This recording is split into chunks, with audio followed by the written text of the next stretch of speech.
Yo, salut les techos, c'est Mickaël de tech2tech.fr. On va parler aujourd'hui de Windows 10 puisque vous en avez sûrement entendu parler, mais Windows 10 Creators Update, donc la version 17.03, va sortir le 11 avril officiellement à travers le canal Windows Update. Vous pouvez le télécharger dès aujourd'hui, soit en ISO, soit passer la mise à jour avec les outils de Microsoft. J'ai fait quelques articles là-dessus, donc n'hésitez pas à aller sur mon blog pour découvrir ça. Je vais vous mettre de toute façon les liens dans la description. Et ça vous permettra donc de télécharger cette mise à jour et l'installer un petit peu en avance si vous le souhaitez. Sinon, de toute façon, ce sera à partir du 11 avril via Windows Update. Donc pourquoi on fait une vidéo aujourd'hui? Surtout pour que je puisse vous montrer les nouveautés de la version 17.03 qui vient remplacer la 16.07. Donc c'est une mise à jour majeure, c'est-à-dire que quand vous allez l'installer, ça va pas prendre 10 ou 15 minutes, ça risque de prendre un peu plus longtemps, bien 20 à 30 minutes, en fonction de si vous avez besoin de le télécharger ou pas en même temps. Mais c'est une vraie grosse mise à jour. Vous allez pouvoir également installer cette nouvelle version de Windows 10 from scratch en téléchargeant l'ISO par exemple. Et c'est ce qu'on va faire là puisque y a pas mal de choses qui ont changé, qui ont évolué dans Windows 10 mais également lors de l'installation. Enfin, surtout en tout cas lors de la personnalisation après le premier redémarrage en fin de compte. Donc on va voir tout ça ensemble directement sur ma machine. Donc là on est sur un écran qu'on connaît à peu près tous, c'est l'écran d'installation de Windows quand on installe à partir du démarrage du PC. Donc là l'idée c'est de faire une installation from scratch, une clean install, c'est-à-dire qu'on va supprimer tout ce qu'il y a sur le disque dur et on va réinstaller Windows. Jusque là rien ne change, c'est une fois que l'installation sera effectuée, on aura quelques changements. Donc là, on peut toujours passer l'activation Windows, surtout si vous avez déjà installé Windows 10 et qu'il était activé sur votre ordinateur. Cette fonction ne sera pas utile puisque automatiquement Windows réactivera Microsoft réactivera votre Windows 10. Donc ici, on va mettre qu'on n'a pas de clé de produit. Et on va pouvoir choisir notre version. Donc moi en l'occurrence j'ai une licence pour la Windows 10 Pro. Donc on va rester sur Windows 10 Pro. Et on va lancer l'installation. On accepte le CLUF. Et on peut, si on veut, créer des partitions. Donc là en l'occurrence on va tout installer sur le disque de 60 Go. Et donc là, aucun changement. Ça vous le connaissez si vous avez déjà installé Windows 7, Windows 8, Windows 10. Le changement, ça va être juste après l'installation, c'est-à-dire que ils ont amélioré finalement la façon dont va être personnalisé lors de la première connexion, dont va être personnalisé Windows 10 et c'est pas plus mal. Ça va permettre à beaucoup plus de gens, beaucoup plus de personnes qui ne se sentaient pas capables d'installer Windows 10 de pouvoir le faire très simplement. Vous allez voir pourquoi juste après cet écran.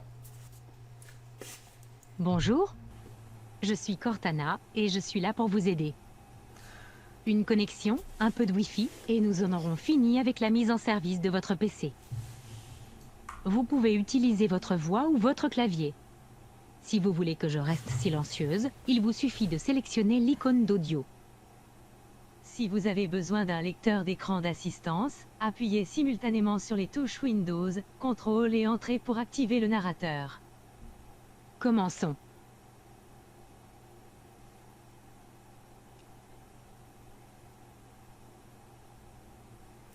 La région sélectionnée est France.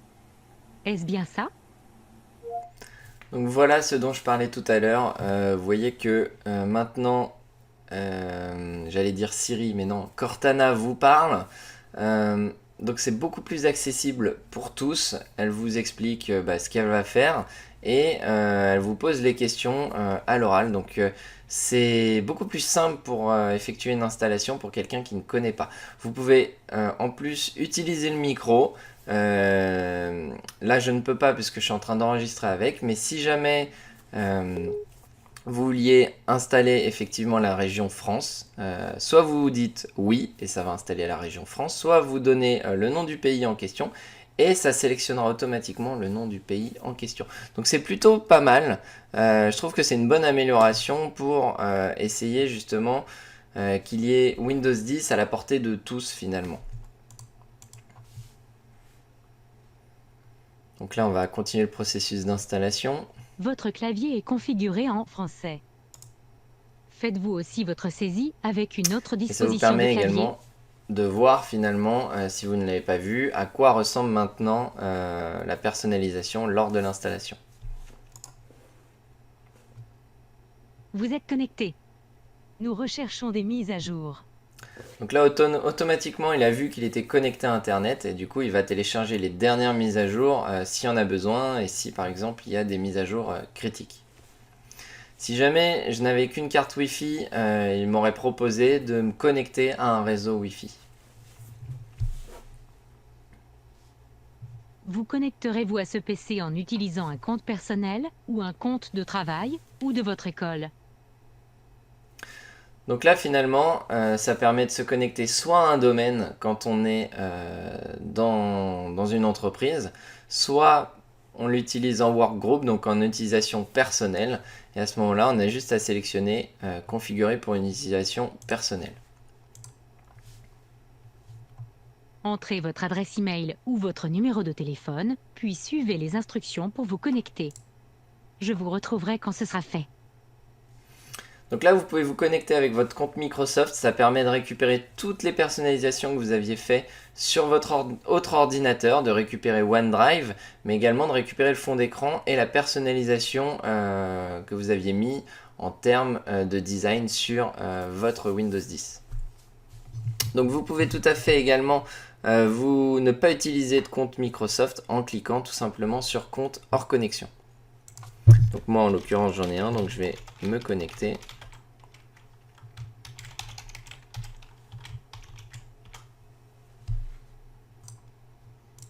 Voulez-vous mettre en place un code PIN? Cette méthode est plus efficace qu'un mot de passe pour sécuriser votre ordinateur. Donc là, si vous préférez, si votre mot de passe est trop compliqué, vous pouvez utiliser un code confidentiel à 4 chiffres et ça vous permet de vous identifier un peu plus rapidement. Donc moi, je ne souhaite pas le faire.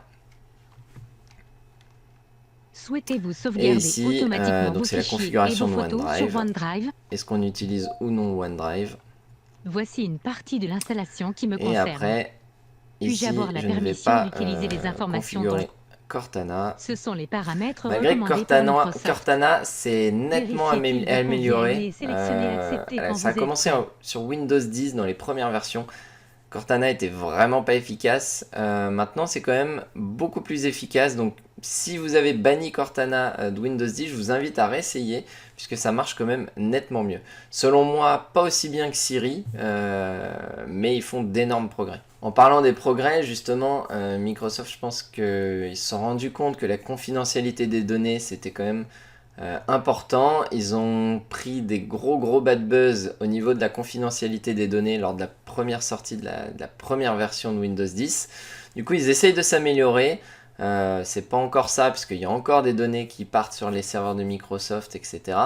Vous trouverez dans la description d'ailleurs la liste de tout ce qui est envoyé à Microsoft, puisque ils ont été assez clairs là-dessus, et sur les TechNet, ils ont fait un post sur leur blog pour expliquer quelles données ils récupéraient. Néanmoins, vous avez dans cette nouvelle version de Windows 10 Creators Update justement un panel de fonctionnalités que vous allez pouvoir activer ou désactiver pour justement protéger vos données personnelles. Donc on parle de la position, les données de diagnostic, les publicités, la reconnaissance vocale, etc. Donc vous pouvez après jouer avec ça en fonction de ce qui vous fait peur ou ce que vous voulez désactiver. Donc là c'est une machine virtuelle, je vais tout laisser activer Voici la pour dernière étape. ensuite vous montrer les nouvelles fonctionnalités de Windows Encore 10 quelques détails à régler Creators et vous Update. pourrez utiliser Windows. Je suis impatiente de commencer à vous rendre service. Donc nous voilà sur Windows 10 version 17.03, donc Creators Update. On peut d'ailleurs vérifier ici qu'on est bien en version 17.03 en tapant la commande WinVer dans la fenêtre exécuter. Et donc on est bien en Creators Update. Le fond d'écran, c'est un fond d'écran qui a été récupéré de mon compte Microsoft. C'est pas le fond d'écran officiel. De toute façon, sur cette version de Windows 10, le fond d'écran restait le même. C'est-à-dire le fond d'écran bien connu, celui-ci. On va voir de toute façon un petit peu après que justement ils ont amélioré ça et que maintenant on va pouvoir sélectionner des thèmes, etc. Mais on va voir ça un petit peu plus tard dans la vidéo. On va parler un petit peu ergonomie puisque Microsoft a amélioré l'ergonomie de son OS en ajoutant quelques petites fonctionnalités, quelques petits menus. On va voir ça ensemble. Donc, tout simplement, dans le menu démarrer déjà, on va pouvoir créer des dossiers, à l'instar des téléphones comme iPhone, Android. Vous allez pouvoir regrouper plusieurs applications directement dans un dossier. Donc, hop, on a juste à glisser les applications dans le dossier en question. Si on y arrive, voilà. Et ensuite, donc, on se retrouve avec une tuile avec toutes les applications et on a simplement à cliquer sur la tuile pour voir toutes les applications apparaître. Donc ça permet, quand on a beaucoup d'applications, que ce soit beaucoup plus lisible, puisque sinon le menu démarrer, même s'il est extensible, devenait un petit peu trop petit. Donc voilà, vous pouvez créer des dossiers. Ensuite, on se retrouve aussi avec une console de paramètres enrichie. Donc si vous cliquez sur démarrer et ici paramètres, vous allez voir que vous avez deux nouvelles icônes. Donc vous avez l'icône application qui n'existait pas avant, donc qui va vous permettre de supprimer des applications ou de définir les applications par défaut. Donc ça n'existait pas avant et du coup c'est un peu plus facile pour gérer les applications du Windows Store par exemple. L'idée vraiment ici, je pense que c'est que Microsoft veut complètement supprimer le panneau de configuration et le remplacer complètement par ce panneau paramètres, donc cette console de paramètres. Donc ça risque de s'enrichir de version en version. Donc dans cette console de paramètres enrichie, on a également le paramètre jeu qui va permettre d'optimiser les jeux. Donc a priori Microsoft a fait un gros travail là-dessus pour optimiser certains jeux. Donc pour le moment tous les jeux ne sont pas compatibles avec cette fonctionnalité. Mais vous allez pouvoir également, fonctionnalité qui existait déjà sur Windows 10, les précédents Windows 10, utiliser la barre de jeu en faisant Windows G. Vous allez pouvoir enregistrer votre jeu en cours, mais également faire du streaming ici avec diffusion. Donc c'est pas mal, ils axent pas mal sur le jeu puisque de toute façon c'est en lien avec leur Xbox et du coup c'est pas idiot de leur part. Donc toujours au niveau de l'ergonomie, ils ont ajouté une fonctionnalité qui s'appelle expérience partagée et qui va vous permettre de commencer à utiliser une application, par exemple votre lecteur de votre liseuse par exemple sur l'ordinateur. Vous allez pouvoir commencer à lire un livre et continuer directement sur votre tablette ou sur votre téléphone, sachant que ça ne fonctionne pas qu'avec les Windows Phone mais également avec les Android. Donc l'idée c'est de pouvoir continuer d'utiliser une application, pas forcément qu'un livre hein, mais d'autres applications malgré que toutes les applications ne soient pas compatibles, et pouvoir continuer sur un autre appareil. Ensuite, un autre truc pas mal, c'est la personnalisation. Vous allez pouvoir utiliser maintenant des thèmes. Donc, on voit ici thème sur la gauche. Et vous allez pouvoir télécharger des thèmes faits par la communauté. Donc, si vous adorez les chats, vous allez pouvoir utiliser un thème avec plein de chats. J'imagine que ça existe. Voilà. Cats everywhere. Ensuite, vous téléchargez ce thème. Et vous allez avoir plein de super chats, mais également une couleur en fonction du wallpaper. Donc bon, c'est pas trop mal. Ça vous permet de changer régulièrement et personnaliser votre Windows 10 selon vos envies. Donc après, toujours sur l'ergonomie, on va retrouver, si je le retrouve, voilà, le paramètre d'éclairage nocturne, c'est le mode nuit en fin de compte, que vous avez déjà sur les iPhones, je ne sais pas pour Android. Mais ça va vous permettre d'activer l'éclairage nocturne qui va en fin de compte éviter d'émettre la lumière bleue qui est nocive pour le sommeil essentiellement et pas que. C'est pour ça que maintenant il y a pas mal de lunettes anti-lumière bleue. Donc vous allez pouvoir l'activer et ensuite changer la température de la couleur. Donc c'est pas mal, vous allez pouvoir également planifier justement quand est-ce que vous voulez que ce paramètre se mette en place à certaines heures ou directement avec l'heure du coucher du soleil par exemple. Donc on retrouve également une nouvelle fonctionnalité qui va permettre de gérer le stockage, surtout d'optimiser votre stockage et d'éviter que vous soyez dépassé par le nombre de fichiers dans votre corbeille ou le nombre de fichiers temporaires. Pour ça, on va dans Système et dans Stockage. Et ici, on voit qu'on a maintenant l'assistant stockage qui va vous permettre de vous aider à libérer de la place sur votre ordinateur. Donc, c'est-à-dire qu'il va supprimer automatiquement les fichiers qui étaient dans la corbeille depuis plus de 30 jours et qui va également supprimer les fichiers temporaires qui ne sont pas utilisés par les applications. Donc c'est pas mal, ça évite d'utiliser continuellement CCleaner ou d'autres outils de ce type là. Mais attention, j'imagine que ce n'est pas aussi puissant que CCleaner, donc ça ne remplacera pas CCleaner pour ceux qui l'utilisaient régulièrement pour vider le cache par exemple d'Internet Explorer ou autre. Donc Microsoft a également essayé d'améliorer la sécurité, notamment, on en a parlé tout à l'heure, pour tout ce qui était confidentialité de données, mais on retrouve également une vraie console maintenant pour Windows Defender. Donc c'est le centre de sécurité et ça va vous permettre de vérifier donc tout ce qui est menace, vérifier que Windows Defender est à jour, mais également de gérer votre pare-feu, le contrôle des applications ou encore de mettre en place un contrôle parental. Donc toutes ces fonctionnalités existaient déjà avant, mais là elles ont été toutes mises ensemble dans le centre de sécurité Windows Defender. Donc personnellement je trouve ça pas mal pour les personnes qui n'ont pas d'antivirus et qui sont pas trop familiers avec la sécurité. C'est plutôt sympa d'avoir une console comme ça pour pouvoir vérifier effectivement si tout est à jour, si y a des problèmes sur leur ordinateur. Donc et pour terminer cette vidéo, on va parler de Pen 3D qui a été rajouté sur Windows 10. On en a pas mal parlé, moi je trouve pas ça exceptionnel. Après je suis pas dessinateur. Mais bon, je pense que tous les dessinateurs vont sur d'autres applications plutôt que de Pen 3D. Mais après, pour une découverte de la 3D, ça peut être sympa.